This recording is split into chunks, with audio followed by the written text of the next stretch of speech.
Hello, brothers and sisters of my heart. My name is Publio. I'm going to play and sing a couple of songs to help me, to help you, to help us to harmonize ourselves, to prepare for the Spiritism talk tonight. So the first song called Vibration and goes like this.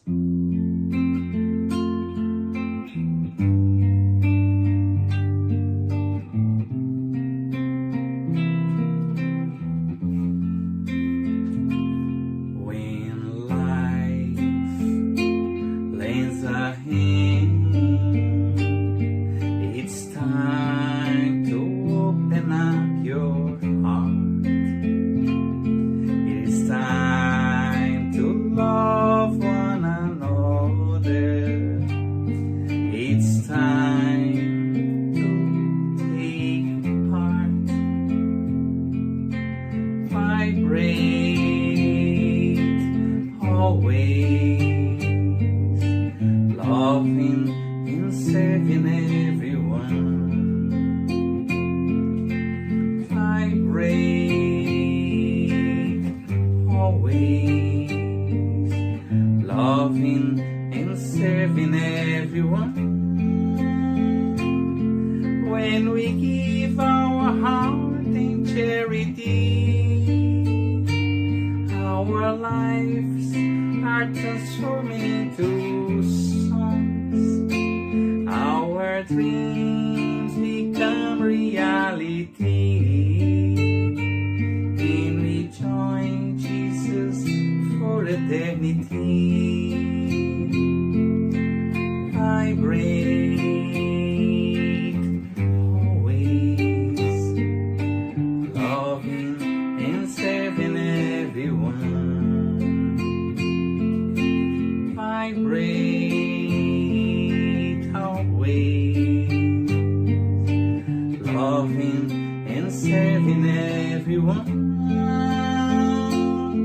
When we give our heart in charity, our lives are transforming into songs. Our dreams become reality, and we join Jesus for eternity.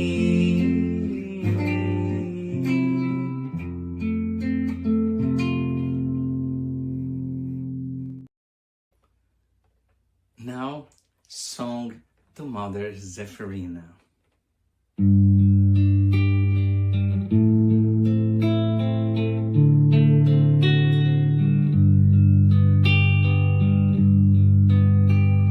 Source of love that radiates, warming up our cold nights, support and comfort, support and comfort, cascades from down the mountain, calling the children of earth with love in their hearts, with love in their hearts.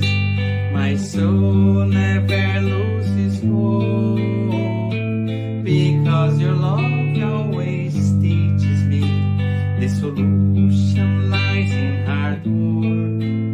The solution lies in hard work. Oh, my Mother Zephyrina, harvest of wonderful blessings, make your small son a good Christian, make your small son a good Christian.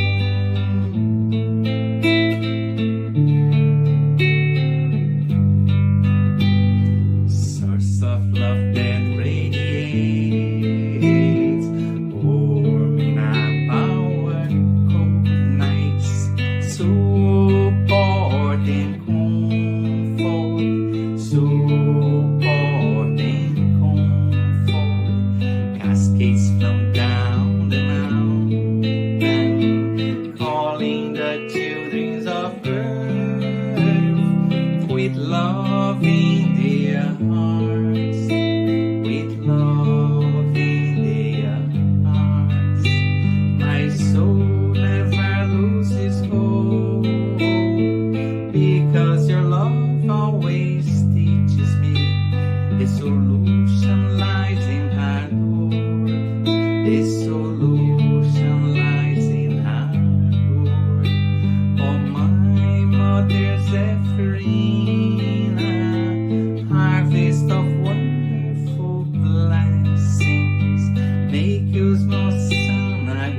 song Good Old Man. It's about our protector, our mentor, Dr. Bezerra de Menezes.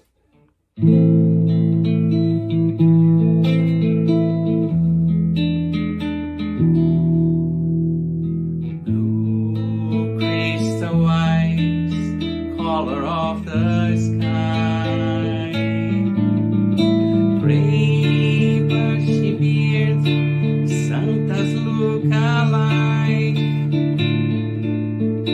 Shine on your brothers on earth, suffering, living joy, or in pain.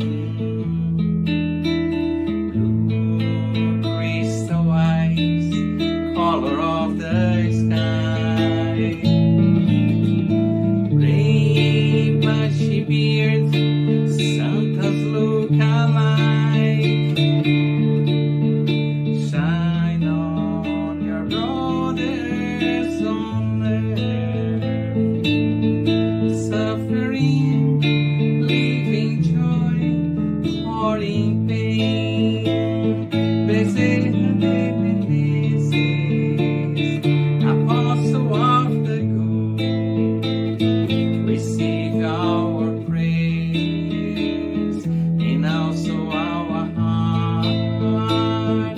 Bezerra de Menezes, Apostle of the light, place our pain at the feet of Jesus Christ. Bezerra de Menezes, Apostle of the Good, receive our praise and also our heart. Bezerra de Menezes, Apostle of the light, place our pain at the feet of Jesus Christ.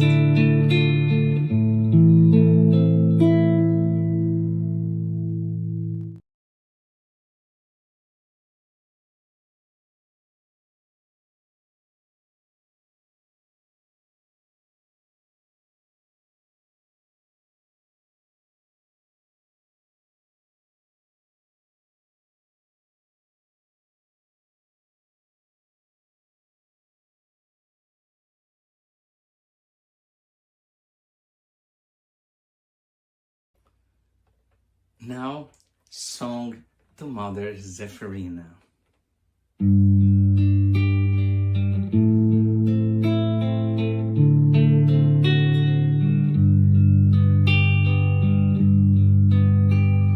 Source of love that radiates, warm in our power, cold nights, support and comfort, support and comfort, cascades from down the mountain, calling the children of earth with love in their hearts, with love in their hearts.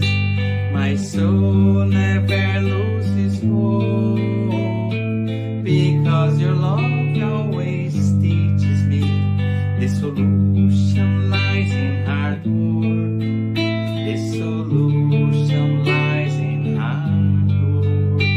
Oh, my Mother Zephyrina, harvest of wonderful blessings, make your small son a good Christian, make your small son a good Christian.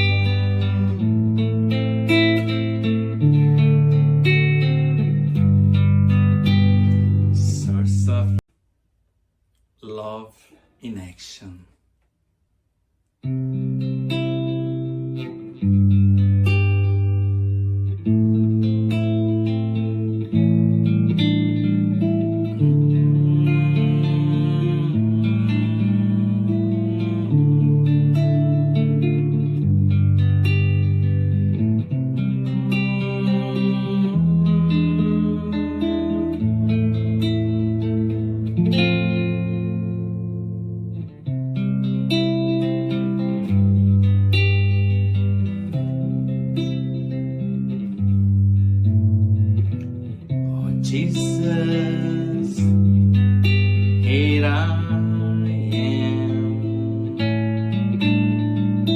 my knees on the floor to say thank you, my Lord, for the lights that come through this door.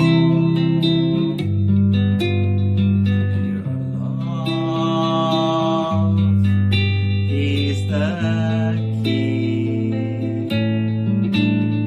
to change the entire world. Using these chains wisely, we will live in peace and harmony. Now I understand, helping others is helping myself. Your words now are so crystal clear. Your teachings have no frontiers. To see all these transformations, we just have to put love in action. Now I understand, helping others is helping myself. Your words now are so crystal clear. Your teachings have no frontiers. To see all these transformations, we just have to put love in action.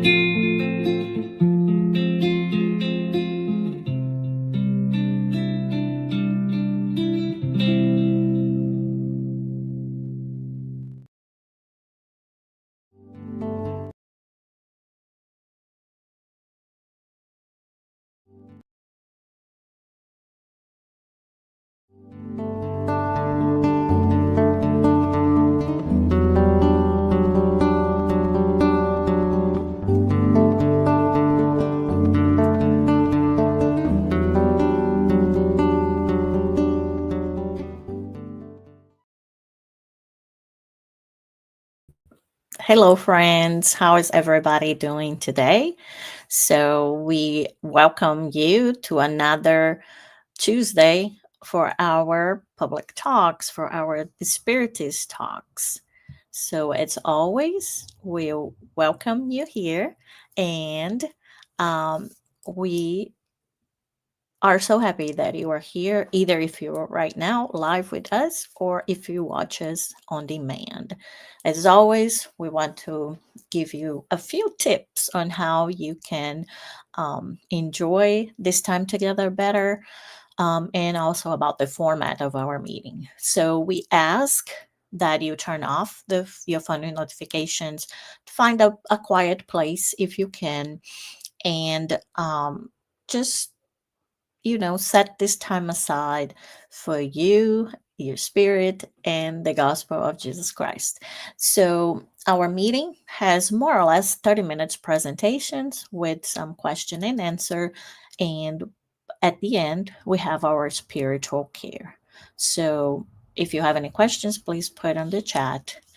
This is the time that I remind everyone to set aside some drinkable water, some water that at the end during our um, spiritual treatment can be magnetized and that you and your family can drink. We just want to remind everybody that we are live on Tuesdays, 7:30 p.m. Central Time through Facebook, Spiritism Canada, and Concafres Continental from Americas, but also in the YouTube channel for the Spiritism Canada. But we are retransmitted on Saturdays at 7 p.m. Central Time from our dear friends of Kardec Radio in their Facebook page or in their YouTube channel.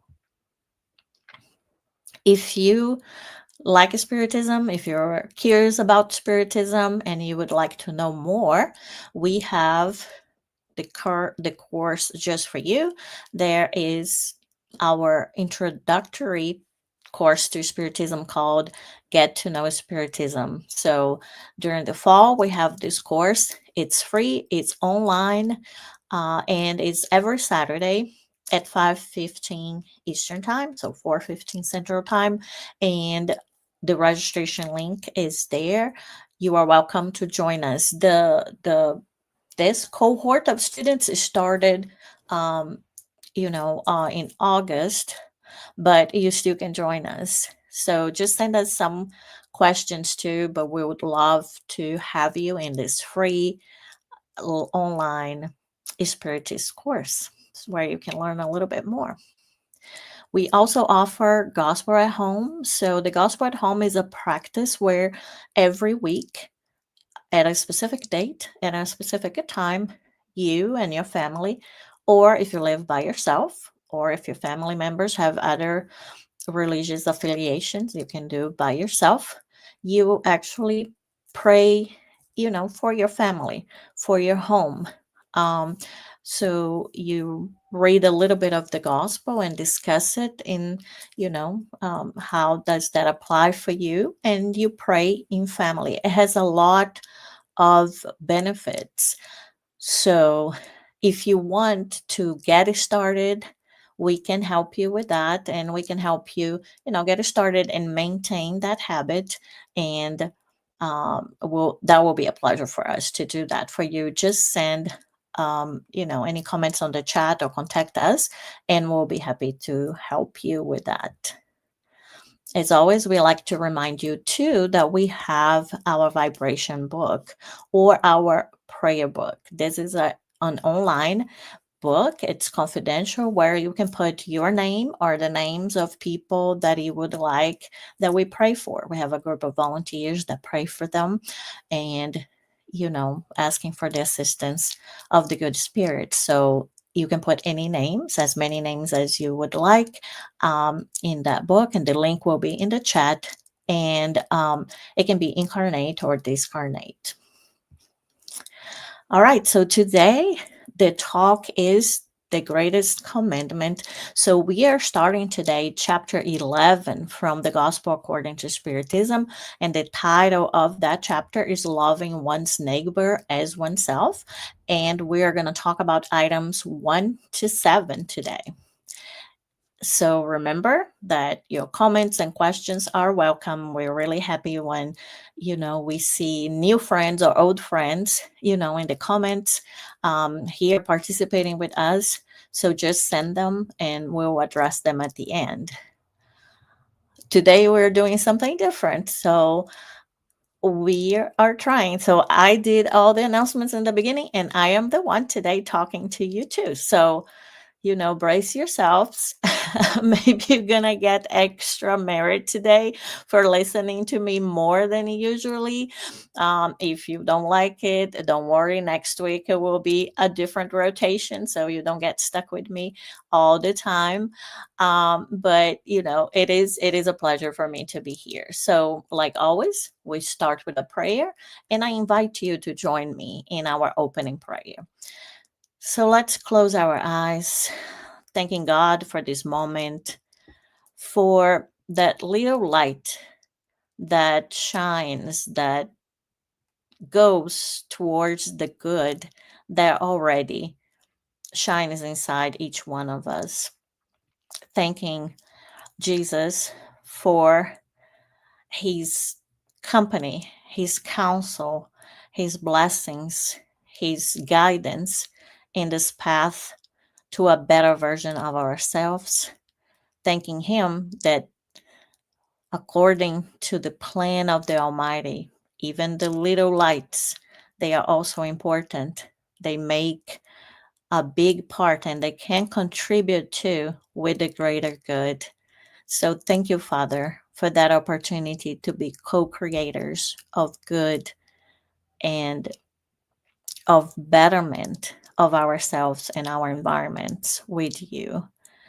So by thanking Jesus, we also ask him to bless all that join us today, to help us all really understand and have the courage to practice the lessons of your gospel, Jesus, your gospel of love, your gospel of courage, your gospel of fraternity and liberation.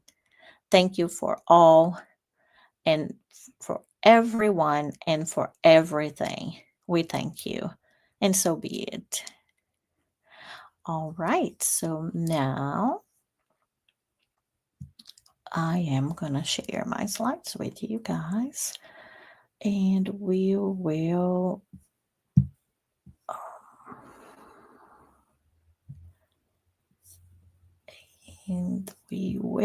go and talk about the gospel according to Spiritism. I think you should be seeing the correct screen. If not, one of my friends, because like I said, it's not just the person here in front. There's always people behind the scenes here also helping a lot and making this work. So just let me know, just come off mute and let me know. But like I said, we're going to talk about the greatest commandment today. So in the Gospel according to Spiritism, this is already chapter 11. So you know that Kardec usually starts with some parts of the gospel, then he comments, and then towards the end of the chapter, we usually have messages from the spirits that add to our understanding of the topic, right? And the topic today is talking about the greatest commandment. So Kardec posts this part from the gospel, from the Bible, that is in Matthew chapter 22, verses 34 to 40, where it says that the Pharisees, having learned that Jesus had silenced the Sadducees, they gathered together. And one of them, who was a doctor of the law, came to Jesus and asked Jesus this question in order to test him. So the question was, Master, which is the greatest commandment of the law? Right? We have the 10 commandments, right, that were brought to us through Moses. But what is the greatest commandment of the law? And Jesus answered him, You shall love the Lord your God with all your heart, with all your soul, and with all your mind. This is the greatest and first commandment. And this is the second, which is similar to it. You shall love your neighbor as yourself.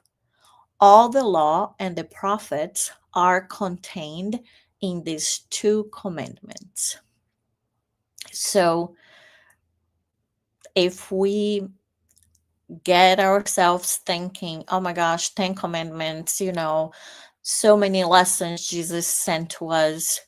What is the greatest commandment? What really summarizes the message of Jesus? And it is love. Love to God, love to others, love to yourself. But to love is not easy, right? You guys cannot think how much imposter syndrome I have, for be talking to you all about love, right? I also have my struggles with love. Are there times where I think I'm loving and it's kind of easy? Yes. Like, since I'm a mom, I think it's easy to love our kids, especially if they're kind and everything. But sometimes when they're really naughty or they are misbehaving, at that moment, we have to really breathe and pull all that motherly love and then continue loving, the person. And that's the thing about love, right? It you can't choose just the times where it's easy. There are some situations and some people that are easier to love than others, but the commandment is to love God and to love your neighbor as yourself. So your neighbor means everybody. It doesn't say your nice neighbor as yourself. Love your nice neighbor. It doesn't say love your forgiving neighbor as yourself. It doesn't say love your perfect neighbor as yourself. It just says your neighbor. So that's why, love is not easy, because if we really do an inventory, we can see that at some points in our lives, at some moments in our day, we kind of are doing well. If there was a dial that showed the love at some points in the day, we're like, yay, really good, doing really well. But sometimes we are not in the loving phase so much. And just to remind us why it's not so easy and what really love is, I brought um, the description from um, Paul, right? The Apostle Paul, when in the First Corinthians 13, 4, verses 4 to 8, where he mentions some things about love. So love is patient and kind, right? So from there, I can see the times that I'm not loving, right? And I should be. But that's what I need to strive to. That is the greatest commandment, is that I be loving to God, to me, to my neighbors. And that means being patient and kind. Love does not envy or boast, is not arrogant or rude. It does not insist on its own way. It is not self seeking, right? So every time that we are in that attitude, it's my way or the highway, that's not really loving, right? It's not irritable or resentful, right? And the last chapter we talked about, it was all about forgiveness, and we'll talk a little bit later how I think that those chapters, they really flow together, 10 and 11, and it was not a random that they are together, because if we keep paying attention to the message, it keeps on connecting and going in this thread. um, it says it keeps no record of wrongs, right? Yeah, that thing that is so easy for us to do, that we are dealing with a person and we sometimes just want to bring it back, and we keep remembering all the bad things that they did to us, so loving, it's clearing that path, zero in that account is like clearing the balance, right? Every day at each opportunity, right? Not keep that record of wrongs, and then at any opportunity, really, making sure that we remind people about that. It does not rejoice at wrongdoing, but rejoices with the truth. It always protects, always trusts, always hopes, always perseveres, and love never ends, right? So, of course, we are here to learn how to love. Jesus is our master, and he's really guiding us, modeling love to us, and helping us in this path. So, if we don't feel like that is all, already there at every single moment, that is okay. That is the plan, right? That is the commandment. And by, first accepting that commandment, accepting what Jesus said, that is the greatest one. So that is the summary of the law. and just putting ourselves every day and learning how to love God, how to love ourselves, and how to love others, right? It's a process. The more that we put ourselves into it, then the better we will become. So remember, the first commandment Jesus said, it's to love God. And I just found some of the pictures here that I think represent God's creation to represent God. And I kept thinking, do I really love God? Right? Like, do I love their creation? Sometimes it's easy for us to love a bird, but not a lizard, right? But they are all part of creation, right? Sometimes, we enjoy we even the things that we do can be harmful for for nature, or it can be wasteful, right? And even, do I really loving God in the sense that if I need help, if I need like an outlet, if I need to release some stress, I really actually look into nature, to connect with God and to release some of those. So what does it mean to love God too, right?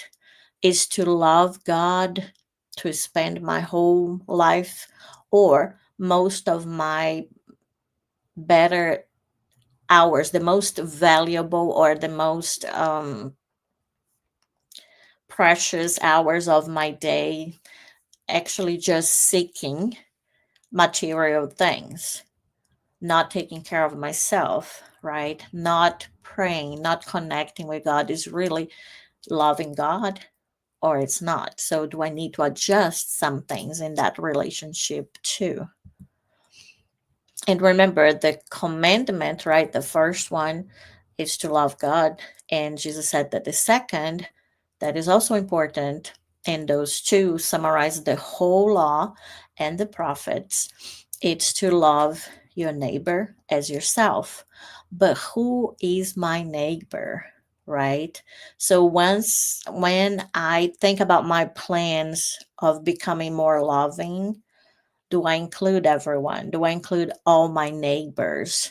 Like, the actual neighbor that maybe is a problematic one, that parks in front of my house, or, that makes noisy parties. But do I consider my neighbor the person at work that is difficult? Do I consider my neighbor somebody, if I'm riding in the bus, on the bus with them?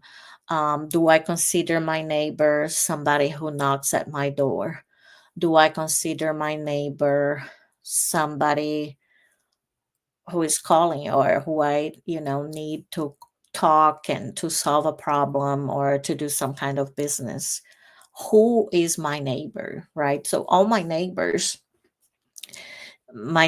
is anybody, right? Is anybody. The neighbor is actually any brother or sister that comes into contact with us. So even if we're doing really well already at being loving, we need to understand, are we loving really others? But also, are you loving yourself, right? It says there to love others as you love yourself. So, not more, not less, as.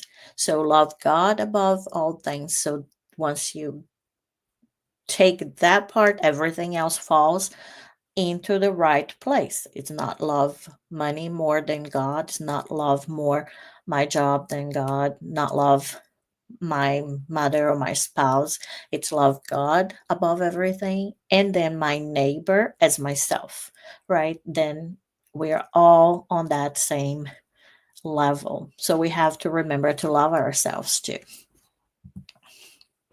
And the other um, um, parts of the gospel that Kardec puts here about the greatest commandment are these two verses from Matthew and Luke. And one says, "Do unto men everything you would want them to do unto you, for such is the law and the prophets." So first, we're thinking, oh, there are a lot of commandments. If I'm a Christian, there are a lot of things, behaviors and beliefs and attitudes that I need to have. But what is the greatest commandment? What is the summary? What is the most important thing? So Jesus already said, love God, love yourself and your neighbor. And now, these things were added there because maybe we're thinking, okay, even with the description of Paul, these are all things that love is patient. But in the day to day, how do I know that my attitude, that what I act, what I'm doing, what I'm saying, it's actually kind or loving or right? So one of the tests is really, if you did not want for you, that means it's no good. So if it's no good, it's no loving, right? If you do that to others. So that's why it's there. Do unto men everything to men, meaning humanity. So do to others everything you would want them to do to you. For such is the law and the prophets, right? So we need to love ourselves, to want good things for ourselves so that we can do good things to others. And in Luke, it says, treat all men just as you would want them to treat you, right? So that is a good measure. It's a good kind of quick test to see, is this kind and loving? Well, if it was the opposite, if the direction of the action was not going from me to others, but it was coming from others to me, would I like it or not, right? Would I think that that is something that I would want to receive? If it is, then probably it's a good thing.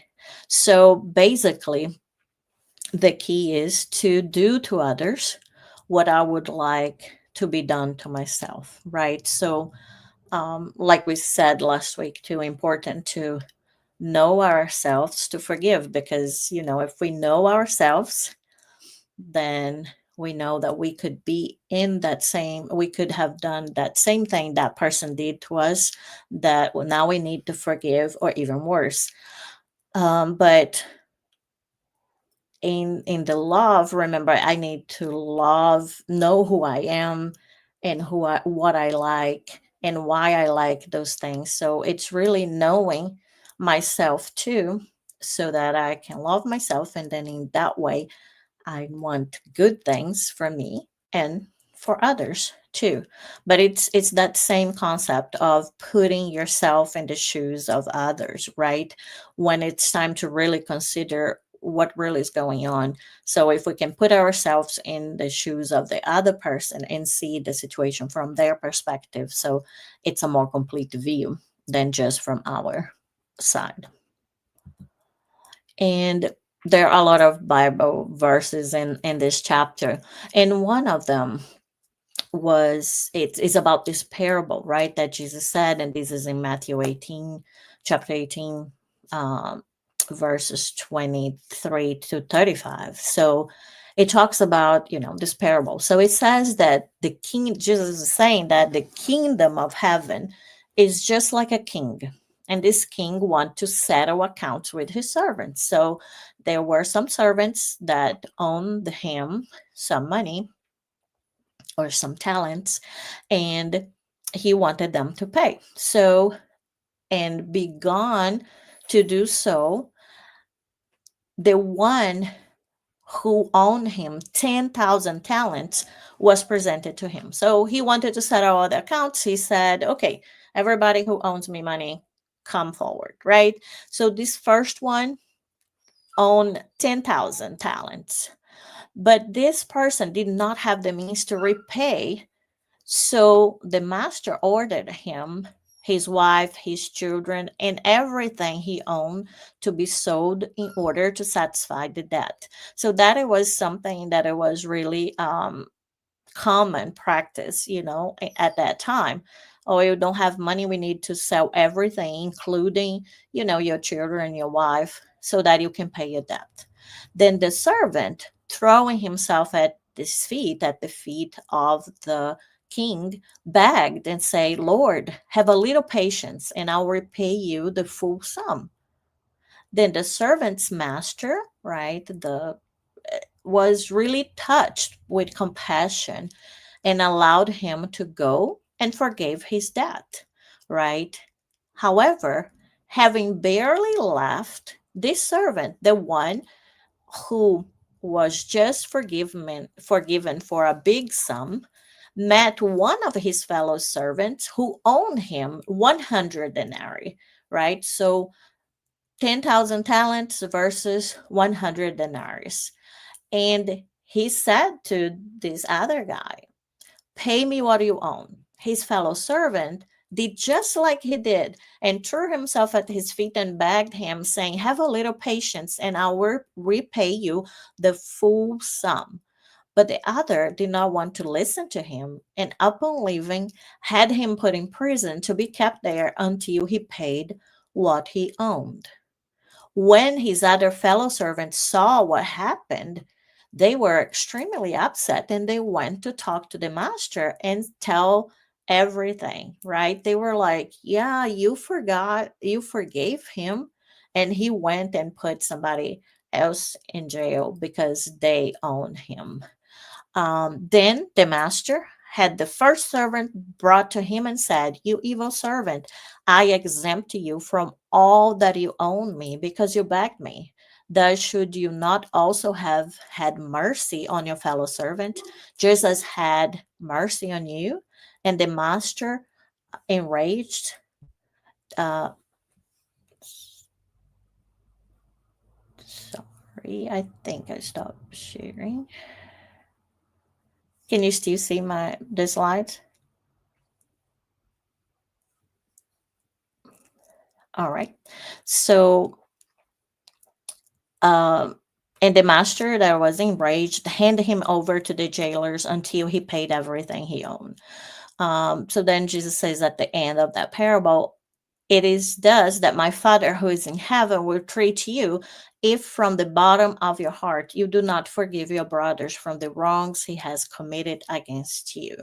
Right? So if, we are giving mercy, we should be, give mercy too. Right? So that is, one big connection that I saw as I was reading and preparing for this week. And,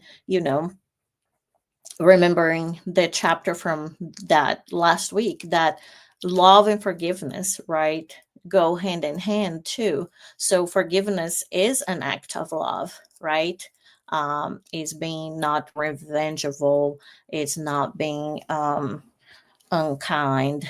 And, you know, it is this thing too, the same with love and forgiveness. We give love because we need, that love too.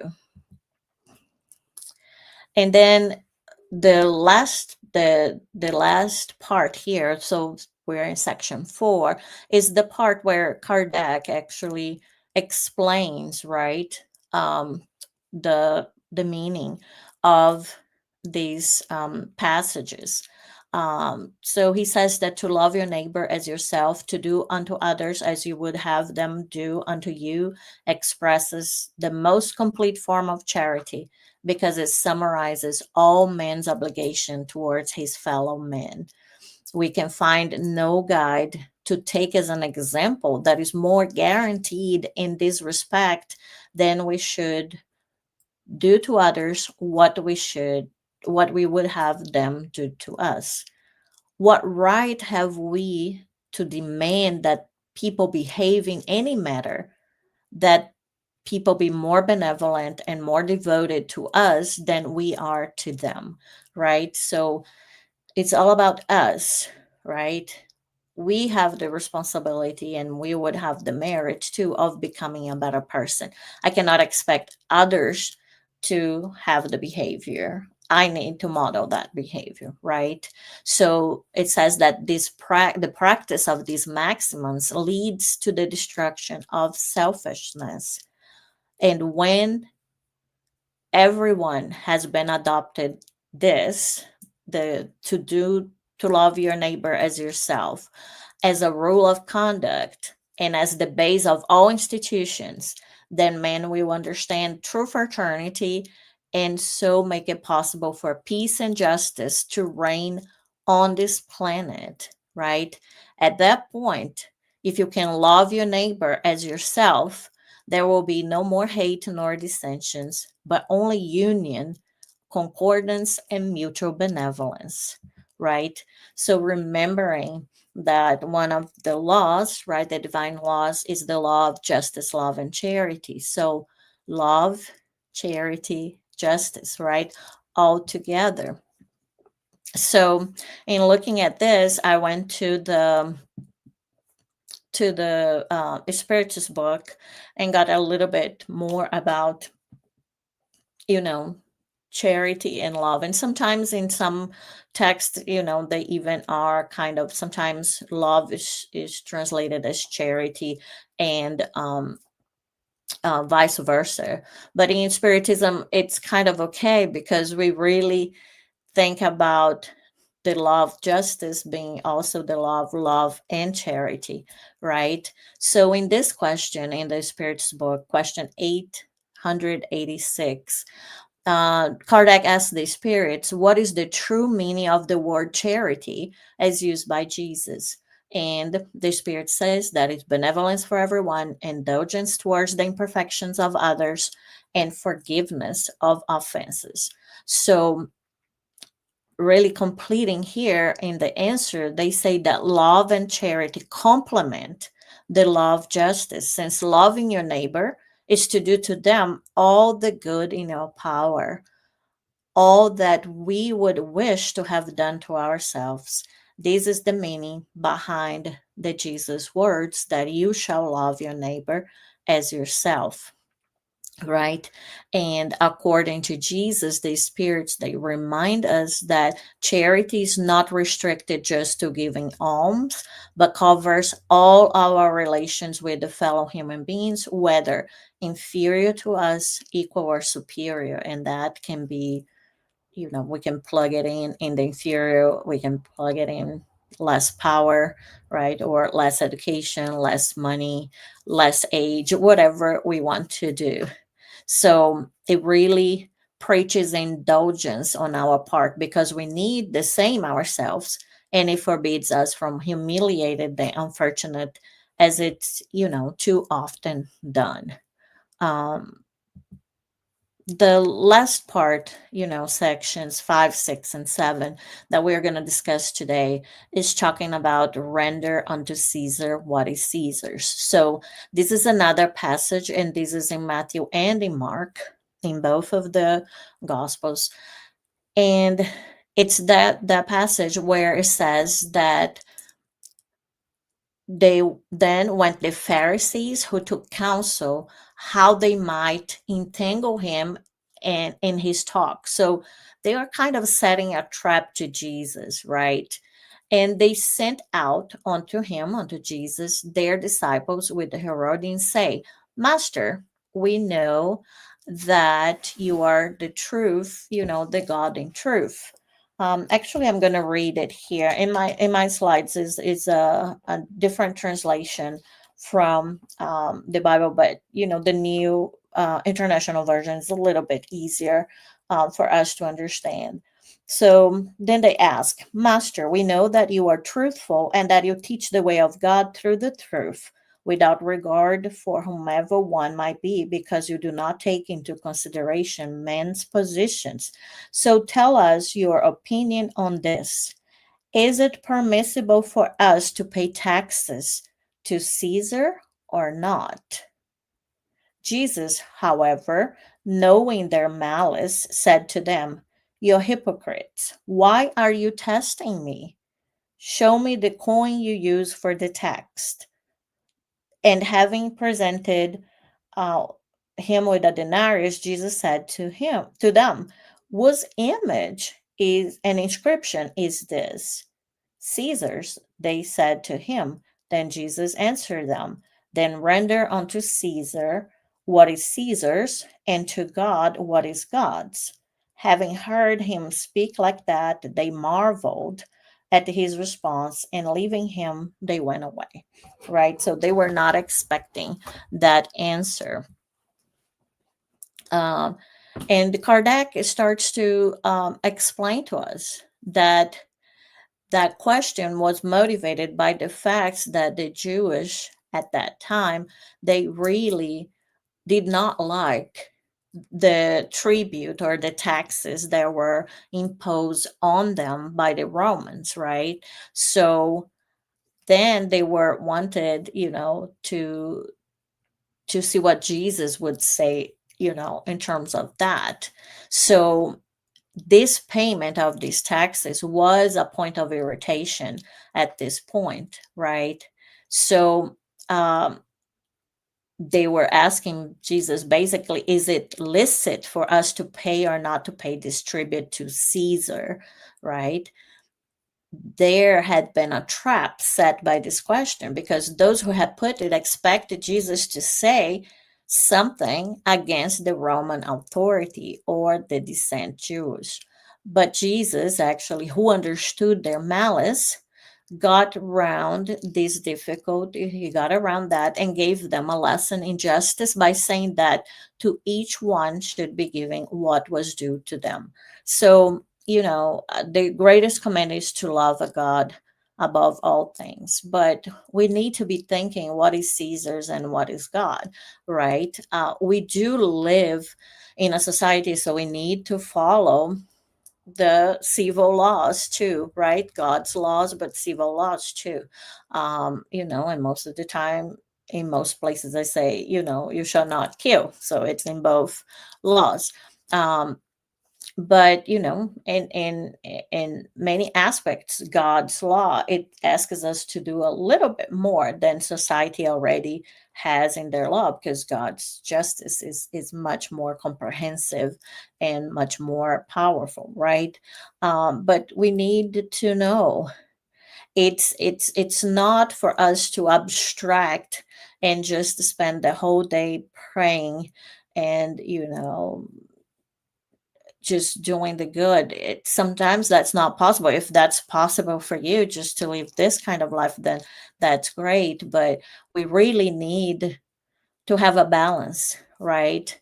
It's not because um, money is something that is not really directly related, to God, but it's more of a society that we're not going to pay for our taxes, that we are not going to give money to the temples or to our religion. I mean, we need to have the lights on, and the lights on, right? It needs to be, we get the lights, they keep on if we pay the bills, right? So it's a balance, so it's like, really, am I giving God what is God's and giving Caesar's what is Caesar's, right? Am I doing both duties, right? But not, just really trying to use God as an excuse to do our civil obligations,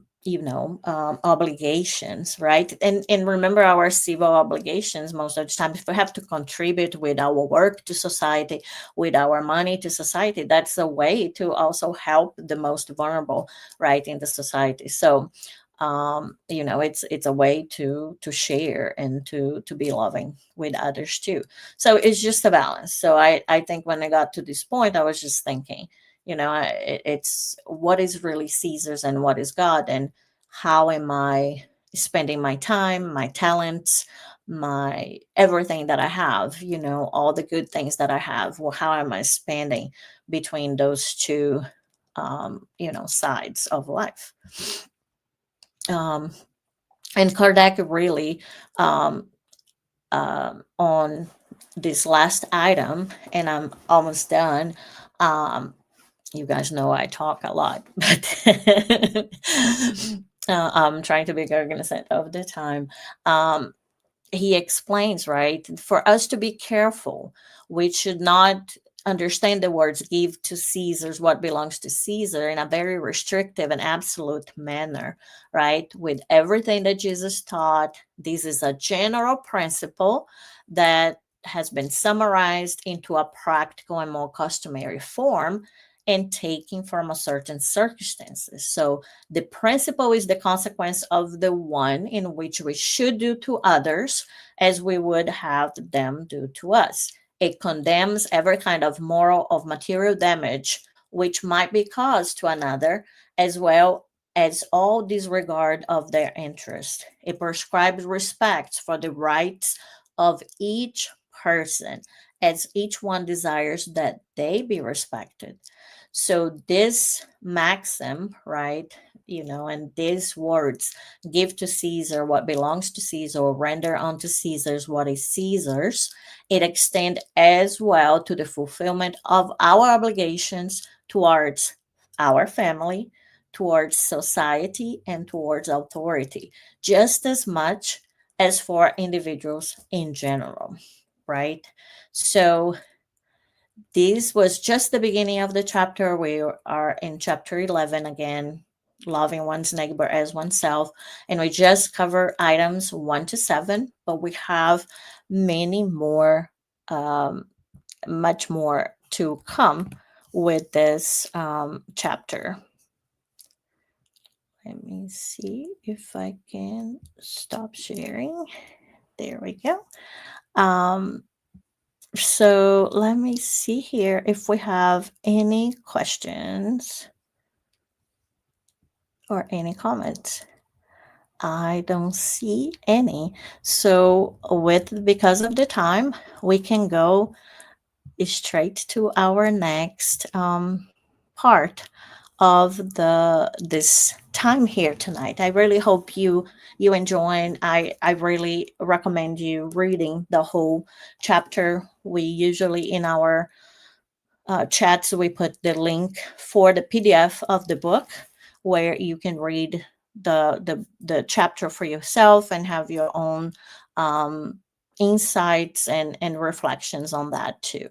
So the spiritual care, it part of it is passes, and passes is a transfusion of a spiritual energy that assists our physical, emotional, and mental balance. So if this is your first time, we do a type of passes that we call guided passes. So you're gonna have words that instructions that you're going to be following. So just close your eyes and follow the instructions, or just close your eyes if you can. It just helps you focus more, helps you with mentalizing the images and the words that are being said in the video, or just remain in prayer. So the most important thing is just to be open to all the good vibrations, that all the good energies that will be transfused to you. And remember the water that I asked earlier during the spiritual treatment too, that water is going to be magnetized and will receive healing energy for your body and your soul, which you and your family can benefit from. So before we go to our passes, I will do our final prayer, and after that we'll go into passes, and I hope you enjoy the spiritual treatment. So let's pray. Master Jesus, thank you for your love. Thank you, God, also for the gift that is Jesus to all of us. Jesus, thank you for your lessons of love, of being such a good master that teach us, that summarize things to us, that really tries to make it easier for us in whatever evolutive stage we are, whatever stage of betterment of our soul, of becoming better today than we were yesterday, that you give us examples and you really model and simplify your message by saying that your message is about love. Help us continue with our vow and with our interest and our efforts in loving God every day above all things, not getting distracted in this very material world, and not silencing the voice of God that claims, that really shouts from inside of ourselves, and that it can be heard all over nature, all around us. Help us also love ourselves, knowing that God loves us, and may we mimic this love that God has for us, and also love ourselves in that same manner, and also extend our self-love to love of neighbor, to all of the neighbors, not only the easy ones, but may we joyfully and courageously accept the challenges of loving everyone. We thank you for this opportunity to be together, and with a loving heart, we really ask you now for all the people that have their names in our vibration book, in our online prayer book. May they all be assisted, not just Jesus, due to any merit they may have, but through the love, the justice, and the mercy of God that love us all, that never forsakes anyone, and that is always, always loving us, and whose mercy is forever. Thank you, Jesus. Bless our families, our places of work, and may we be here together in your name many, many times. So be it.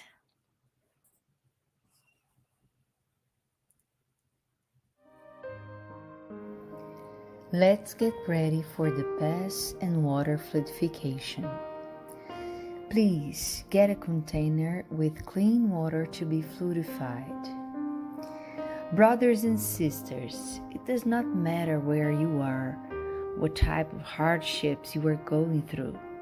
Jesus is always ready to come and help us. Place yourself in a comfortable position, which can make it easy for you to reach concentration and receptiveness. Breathe slowly and easily. Breathe in, breathe out. Breathe in,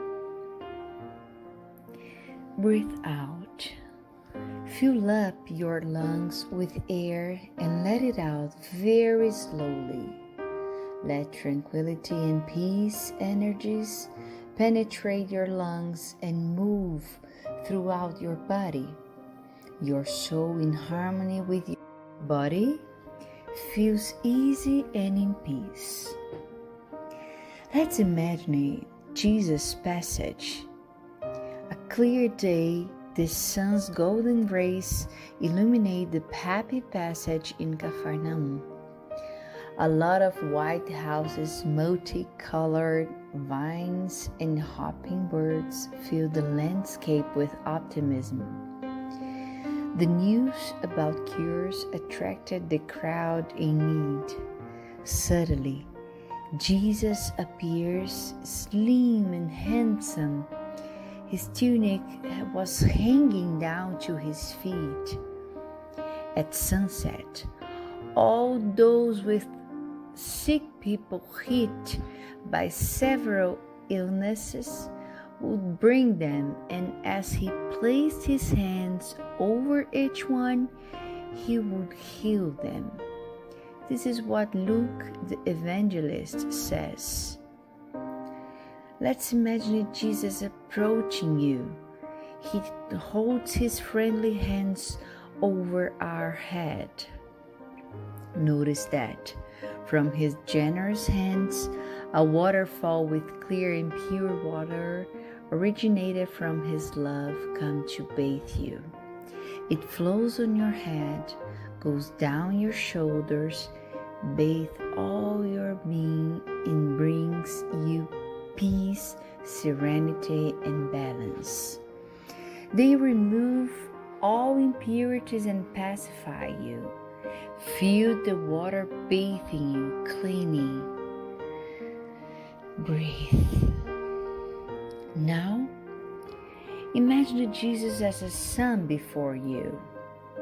His light, his warmth surrounds you.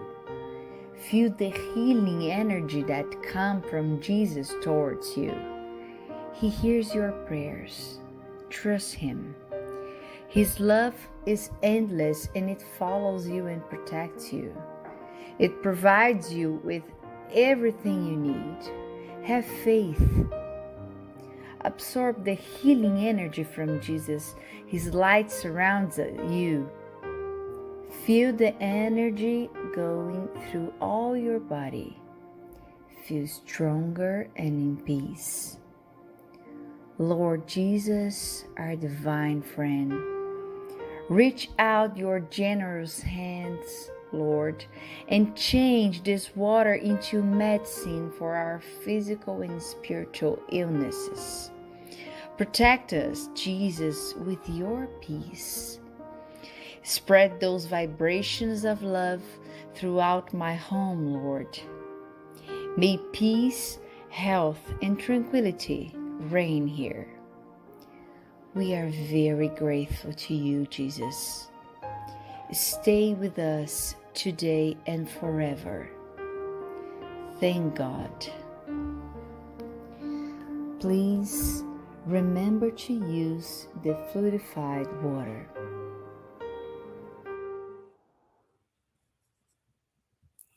Friends, it's with the sweet vibrations and the sweet healing vibrations of the passes that we bid you good night. We invite you to follow us on Facebook at Spirits Canada, the Spiritist group Path of Light on Instagram, or at Spiritist Canada in our YouTube channel.